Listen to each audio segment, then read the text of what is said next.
सावधान परेड बेसब सावधान। आपने उस कहानी को आज छू लिया है, जिसको जानना गोंडा के और देश के कई लोगों को जानना बहुत आवश्यक है। मूलतः मेरा जो कैरेक्टर है, जो मेरा हृदय है, वो शिक्षक का है और शिक्षक का जो गुण है वो मेरे अंदर से निकल नहीं पा रहा। मैं प्रबंधन तो स्कूल के बाद देखता हूँ। तो मैंने एक बोर्ड बनवाया और उस बोर्ड पर मैंने लिखाया Abhay institute of math and science classes. तो चूँकि बोर्ड बहुत छोटा था, तो जो लिखने वाले थे उन्होंने कहा, उदय आर्ट, कि इतना बड़ा नाम अगर आप लिखेंगे तो इस पे आएगा नहीं। तो इतने पैसे नहीं थे कि आप बड़ा बोर्ड ले सकें, पूरा नाम लिखवाया जैसा। ईश्वर जब किसी को कष्ट देता है, ये संदेश है, तो जान लीजिए वो कष्ट नहीं है, अवसर देता है। मैं क्लास 11th में था, मेरे पास फिजिक्स की बुक नहीं थी। जब बुक नहीं थी तो मैंने किसी से एक बुक लिया और उस बुक को अपने पन्ने पे लिख डाला। और नए प्रयोग करना हमारा कार्य है और नए प्रयोग से समाज का, शिक्षा का उत्थान करना, राष्ट्र का उत्थान करना मेरा कर्तव्य है। और मैंने कहा जिस दिन मेरे नाम के आगे अभय EM से जुड़ जाएगा, जैसे राहुल बजाज जुड़ता है, उस दिन मेरा ये परिश्रम सार्थक हो जाएगा।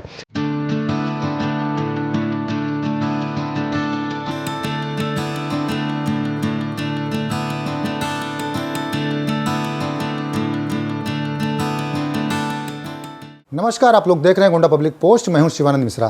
किसी भी संस्था का कोई प्रबंधक, मालिक, मैनेजर अगर वो होता है तो अपने चैम्बर में, अपने दफ्तर में, अपने ऑफिस में बैठकर उसको गाइडेंस करता है और उस संस्था का संचालन करता है। आमतौर पे स्कूलों में भी देखा जाए तो स्कूलों के जो प्रबंधक हैं, मैनेजर हैं, वह भी यही करते हैं। गोंडा में बहुत सारे स्कूल हैं, अच्छे स्कूल हैं, सारे स्कूलों को किसी को गलत नहीं कहा जाएगा, लेकिन गोंडा का एक स्कूल है एम्स इंटर कॉलेज।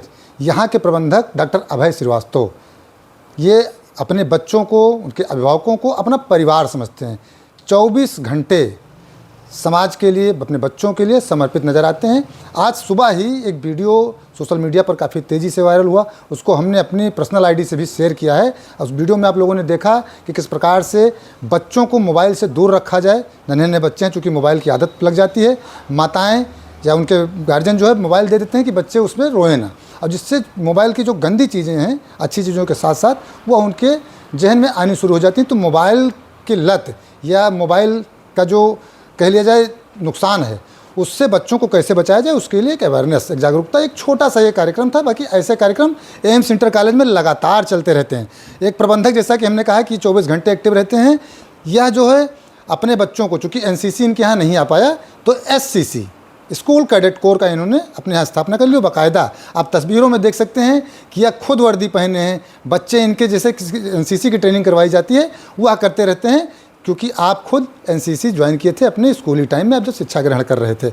इसके अलावा एक चीज़ और है, एम्स नाम, इसका भी अपना एक इतिहास होगा, हम तो नहीं जानते हैं। डॉक्टर अभय श्रीवास्तव सर हमारे साथ मौजूद हैं, हम सर से ही जानेंगे। तीनों जो आज सवाल हैं, तीनों जो चीज़ें उस पर बातचीत करेंगे। लेकिन सबसे पहले सर, बहुत बहुत स्वागत है आपका, बहुत बहुत बधाई। आप चूँकि बहुत अच्छा प्रयास करते हैं बच्चों के लिए। धन्यवाद गोंडा पब्लिक पोस्ट के दर्शकों को, शिवानंद जी आपको भी। सर सबसे पहले तो हम चूँकि तमाम वीडियो आपके साथ करते रहे हैं, लेकिन ये एम्स नाम जो है, ये एम्स नाम कैसे पड़ा था, इसके बारे में बता दीजिए। आपने उस कहानी को आज छू लिया है, जिसको जानना गोंडा के और देश के कई लोगों को जानना बहुत आवश्यक है। हमने बड़े बड़े उद्योगपतियों के बारे में जाना है और उनके बारे में समझ भी पैदा की है। लेकिन अगर आप आज के समय में ये देखें कि गोंडा जैसे शहर में, जिसको कहते थे पिछड़ा शहर है, जहाँ पर कोई आदमी आगे बढ़ नहीं सकता है, यहाँ एक चैलेंज था। तो जब मैं विद्यार्थी जीवन में था तो मेरी पढ़ाई के लिए पैसा नहीं था, पारिवारिक थोड़ा सा ऐसा स्थिति थी जिसमें अच्छे परिवार होने के बावजूद भी पैसा ना होने के कारण पढ़ाई रुक रही थी। बात यह है कि कक्षा 10 पास करने के बाद 11-12 की पिताजी का स्वास्थ्य खराब हो गया और पढ़ाई छूट रही थी, तो इसके लिए मुझे थोड़ा ट्यूशन वगैरह पढ़ाना पड़ा और एक PCO पे जाकर 20 रुपये रोज़ की नौकरी करनी पड़ी। और दिन में स्कूल जाता था, शाम के समय PCO पे नौकरी करता था। जो समय बचता था बच्चों को ट्यूशन पढ़ाने के लिए जाता था। ये एक समय था। 1999 का समय आता है जब मैं ग्रेजुएट हो जाता हूँ, BSc छोड़ के MSc में एडमिशन लेता हूँ। उस समय एक मुझे कोचिंग की ज़रूरत पड़ गई कि जहाँ पे बच्चों की संख्या जहाँ बैठा करके पढ़ा सकूँ। कोचिंग की ज़रूरत थी, उस समय बहुत ज़्यादा ट्यूशन का प्रचलन चलता था, कोचिंग का कॉन्सेप्ट उतना नहीं था। तो मैंने एक बोर्ड बनवाया और उस बोर्ड पर मैंने लिखाया Abhay institute of math and science classes. तो चूँकि बोर्ड बहुत छोटा था तो जो लिखने वाले थे उन्होंने कहा, उदय आर्ट, कि इतना बड़ा नाम अगर आप लिखेंगे तो इस पे आएगा नहीं। तो सामने एक बजाज स्कूटर खड़ी थी, तो मैं उत्साहित था और उस वक्त मैंने यही कहा कि AIMS लिखो, एम्स बन जाएगा और इसका मतलब उद्देश्य भी कहीं ना कहीं बन जाएगा, और जैसे क्लासिक लिखा ऐसे क्लासेस लिख दो।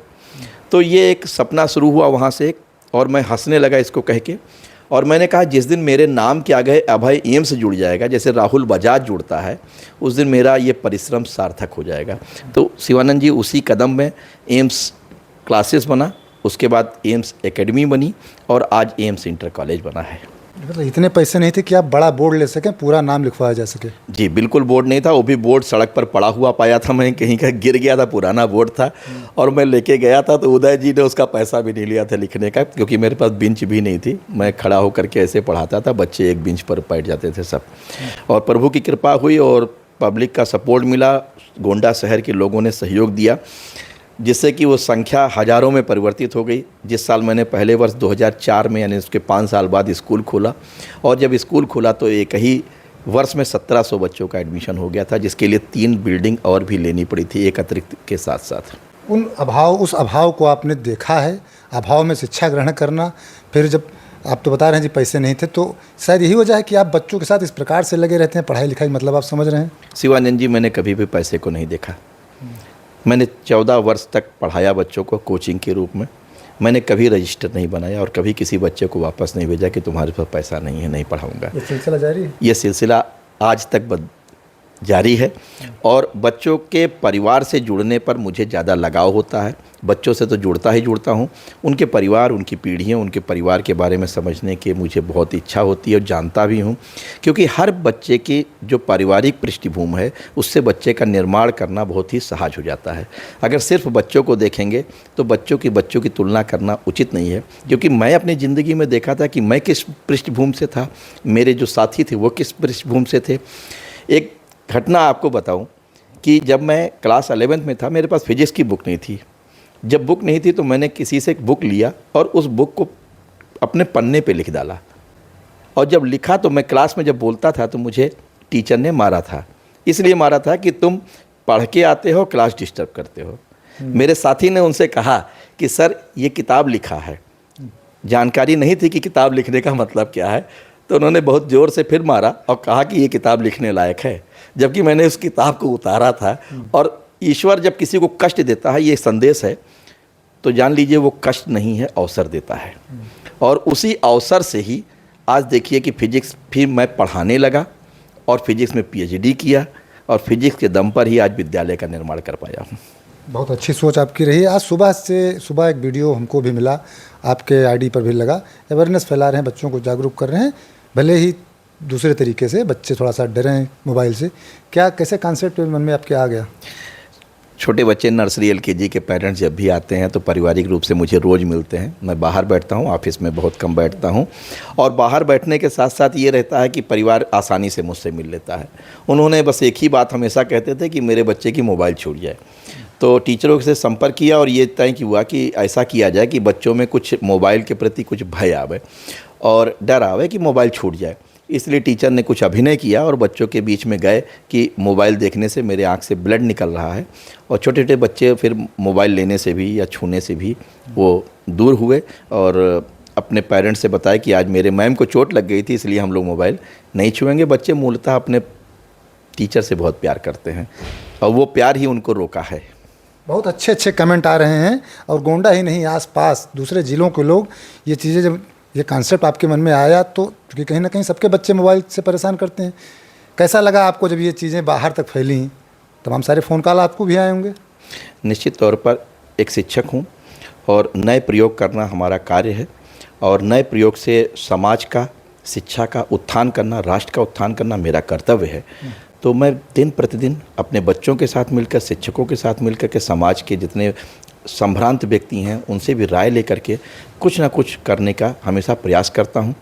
और वही प्रयास जो है आज कुछ अच्छे आयाम पैदा कर रहे हैं। सर, एक प्रबंधक टोपी लगाए बच्चों को ट्रेंड कर रहे हैं, बच्चों को बैठने बता रहे हैं, जैसे एनसीसी में सिखाया जाता है बहुत कुछ, तो चूँकि हमने एनसीसी नहीं किया है, आप एनसीसी कैडेट रहे हैं, तो एक प्रबंधक देख रहे हैं आमतौर से, मतलब सुबह आप आ गए स्कूल में, दिन भर लगे हैं, बच्चों के साथ लगे हैं, ये चीज़ें बड़ी, अभी कहीं बस्ती वगैरह से कोई स्कूल चलाते हैं, उनका भी फ़ोन आ गया था, कैसे क्या करवाते हैं बच्चों को? सर, आपने मुझे प्रबंधक कहा, ये ठीक है। मूलतः मेरा जो कैरेक्टर है, जो मेरा हृदय है, वो शिक्षक का है, और शिक्षक का जो गुण है वो मेरे अंदर से निकल नहीं पा रहा। मैं प्रबंधन तो स्कूल के बाद देखता हूँ, लेकिन जब तक 6 घंटे का होता है तो मैं अपने शिक्षकों के साथ, अपने बच्चों के साथ एक अभिनय करता हूँ, जिसमें मैं शिक्षक, मेरे साथ में कार्य करने वाले जो मेरे परिवार के लोग हैं, यानी कि मेरे शिक्षक शिक्षिकाएं, उनको मैं परिवार ही मान के चलता हूं। तो एक हमारा दायित्व है, उस दायित्व के तहत हम कार्य करते हैं। हम कभी भी पद प्रतिष्ठा समाज में इस चीज़ों को नहीं देखते हैं। मैं यही चीज़ सोचता हूं कि मेरे अंदर क्या है, मैं बच्चों को क्या ज़्यादा से ज़्यादा दे सकता हूं। तो इसी प्रयास में मैं बच्चों के साथ उतरता हूँ और बहुत ही आनंदित होता हूँ, बहुत ही मज़ा आता है बच्चों के साथ रहने में। जब बच्चे चले जाते हैं तो कैंपस सूना हो जाता है, खलता है, और अगले दिन की इंतज़ार रहती है कि कितना जल्दी सुबह हो और वो बच्चे फिर से आएँ और एक मुस्कुराते हुए चेहरे के साथ मेरा दिन फिर पार हो। अच्छा, ये जो जब आप उतरते हैं बच्चों के साथ में, बाकायदा टोपी लगा के, ड्रेस व्रेस आपने खुद सब करवाया?